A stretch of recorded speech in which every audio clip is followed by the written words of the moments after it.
recording now. Hello, Stubbit Steve. Yesterday, I went to Bass Pro Shops, and I got to study their big fish collection. I mean, they got a giant aquarium, just full of fish. I mean, like big bass, pike, gar, and they're all alive, and they swim right up to you. I guess they're hungry.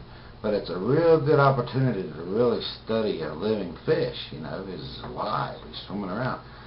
But then I studied all their mounts they have.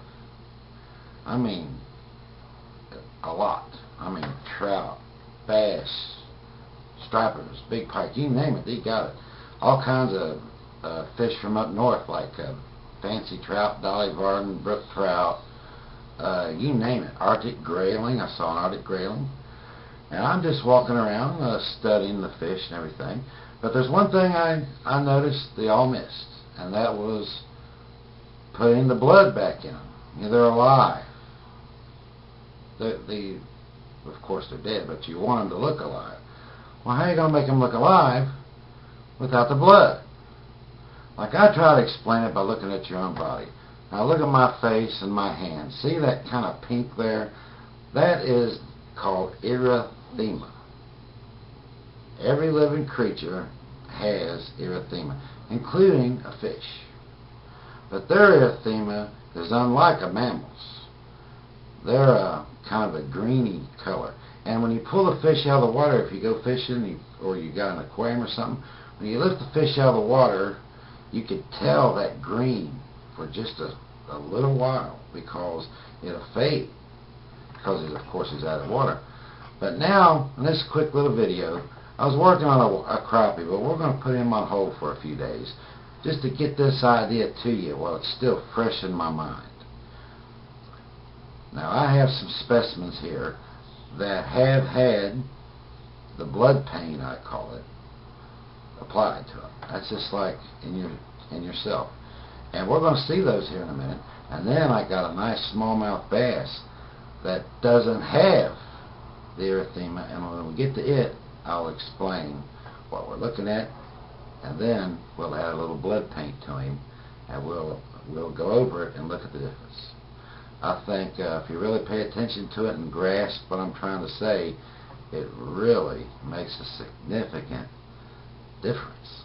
Because it looks good, but it don't look right. Why don't I look right? Its heart's not beating and it's not pumping no blood to the animal. Now here we go. Here's a fish that was done on YouTube. He has the erythema color applied. It just gives him that more alive look, a more natural look.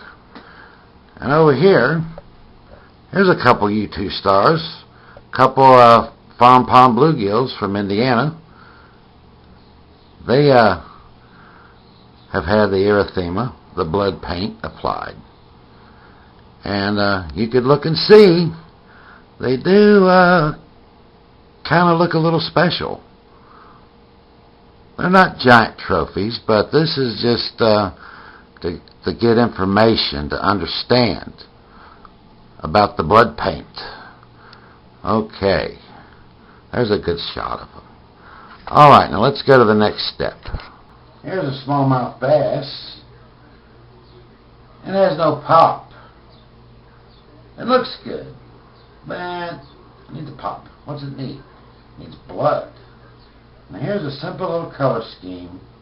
With a dry brush, you should always start from the top and just put very lightly, it's like in your own hand, and start putting it on.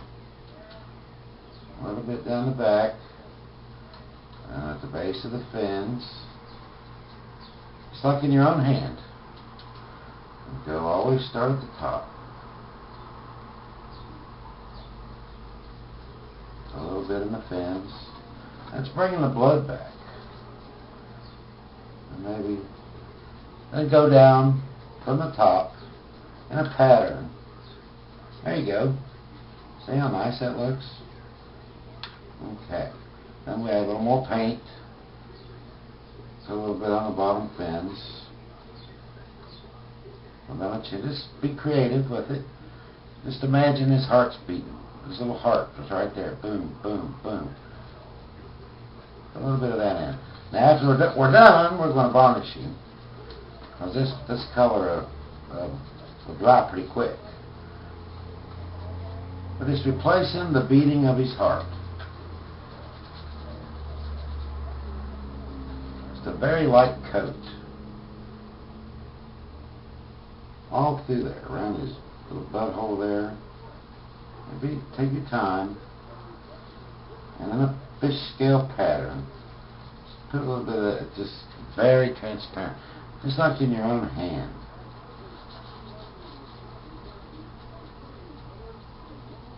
Wherever it needs it, you can tell by eyeballing it. This is a very important part of all fish taxidermy work, is to bring him back to life. So we'll put some of that on his belly, all up under his gills, on his fins real good.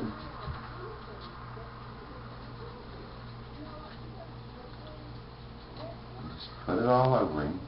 You get a little bit, you're allowed to use your finger. Take a look at it. Oh yeah, he's coming around real nice. Okay. Now then if you get a little too heavy, you could, just a little bit heavy, you could just blot it off. Okay. Now we've got the fins. We keep the paint light. Like right there it needs it. Then you can get into the detail a little bit around his jaw. A little bit underneath there. And his mouth. You can do this to the back side too. But we're just concentrating on the front right now. Okay. And a little bit for the tail. Basically around the base, mostly. And just add your color. This is to represent the erythema, like in your own arm. But it's not red, because you never see a pink fish. But it's good to put that on there, because that's his heart. He's excited. His heart's beating. Yes, that looks nice. Some nice. There's some nice color. I'll call it throwing it in. Throw a little nice color there. You can't go wrong, because his heart's beating. Bring it on down a little bit. You can see.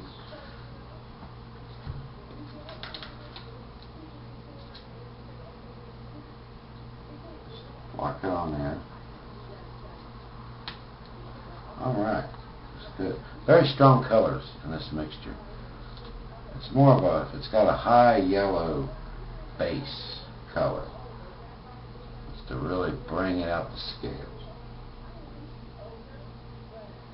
Just go with the pattern.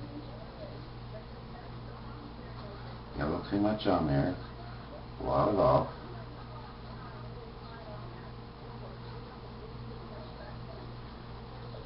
Just, if you got a little too heavy, that's how I do it. Just blot it off.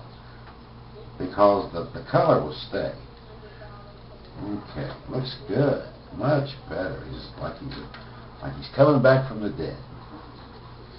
Got it on his face real good. His back flat there was beautiful.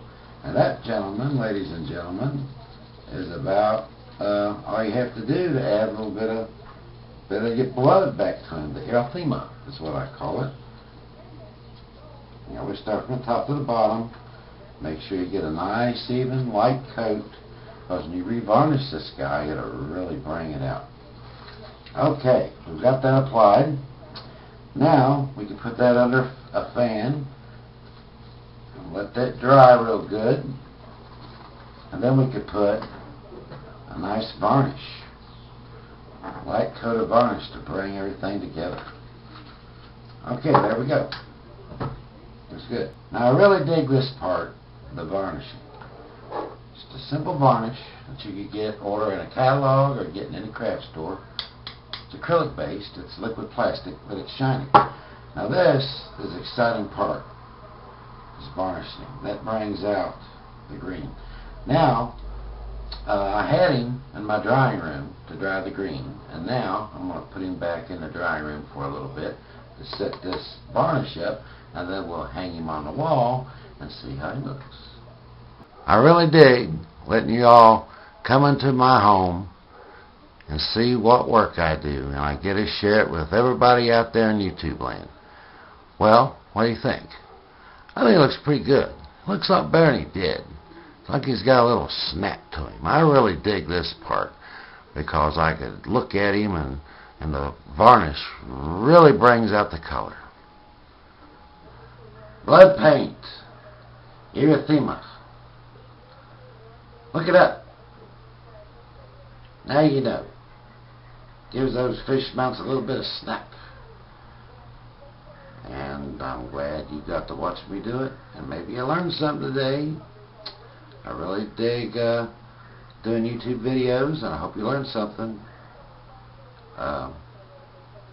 We'll all win in the end. Thank you very much.